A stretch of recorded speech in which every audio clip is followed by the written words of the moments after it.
Imaginez un peu ça. L'un des carrefours aériens les plus dynamiques du monde, soudainement réduit au silence. Un conflit régional vient de paralyser le ciel du Moyen-Orient, et croyez-moi, les conséquences vont bien au-delà de simples billets d'avion annulés. On va voir ensemble comment on a pu en arriver là, et surtout ce que ça signifie vraiment. Regardez ça, c'est absolument saisissant. À gauche, on a le 27 février 2026. Le ciel est plein, un vrai balai incessant d'avions.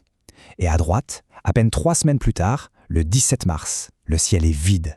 C'est l'image même de cette paralysie soudaine. Alors, comment est-ce que c'est arrivé? Eh bien, tout a basculé avec des attaques qui ont rendu l'espace aérien bien trop dangereux. Des drones, des missiles, le risque est devenu tout simplement trop grand et ça a forcé une fermeture quasi totale de ce qui est l'un des couloirs aériens les plus importants du monde. Et là, les conséquences, elles sont immédiates et elles sont brutales. Des centaines de vols annulés, bien sûr, mais aussi des milliers de voyageurs bloqués un peu partout sur la planète.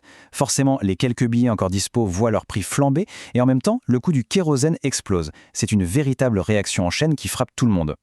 Pour vraiment saisir l'ampleur de la catastrophe, il faut zoomer sur une ville en particulier, Dubaï. Ce n'est pas juste une grande ville avec un aéroport, c'est l'épicentre de l'aviation mondiale. Et c'est là forcément que la crise frappe le plus fort. Pour qu'on se rende bien compte, il y a ce chiffre, 95,2 millions. C'est le nombre de passagers internationaux qui sont passés par Dubaï en une seule année, juste avant la crise. Ce n'est pas juste un aéroport, c'est un flux humain gigantesque, permanent, qui dépend à 100% de la sécurité de ce ciel.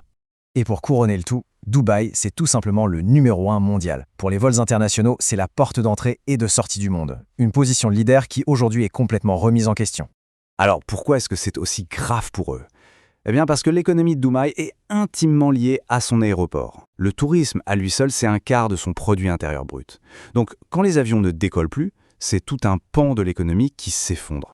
Mais attention, cette dépendance à l'aviation, ce n'est pas du tout un hasard. Non, c'est le résultat d'une stratégie longuement mûrie. C'est un pari audacieux sur ce qu'on appelle l'après-pétrole. Dubaï et ses voisins ont littéralement misé tout leur avenir sur le ciel. L'idée centrale, c'est ça, l'économie de l'après-pétrole. Les Émirats ont compris très tôt que l'or noir ne coulerait pas à flot éternellement. Alors, bien avant les autres, ils ont cherché à se diversifier. Et leur nouveau pétrole, ça a été l'aviation et le tourisme. Et c'est un plan qui ne date pas d'hier. Regardez. Tout commence dès 1985 avec la création de la compagnie Emirates. Ça continue en 2013 avec l'ouverture d'un deuxième méga-aéroport. Et puis, il y a ce projet fou, une aérométropole à 85 milliards de dollars.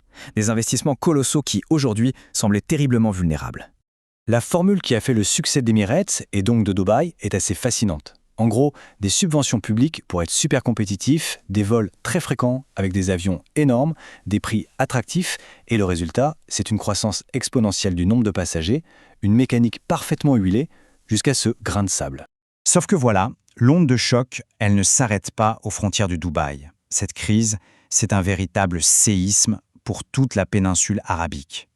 Parce que toutes les grandes puissances de la région ont misé sur le même modèle de développement. On pense à Emirates, bien sûr, mais il y a aussi Etihad Airways juste à côté, à Abu Dhabi, et évidemment Qatar Airways au Qatar.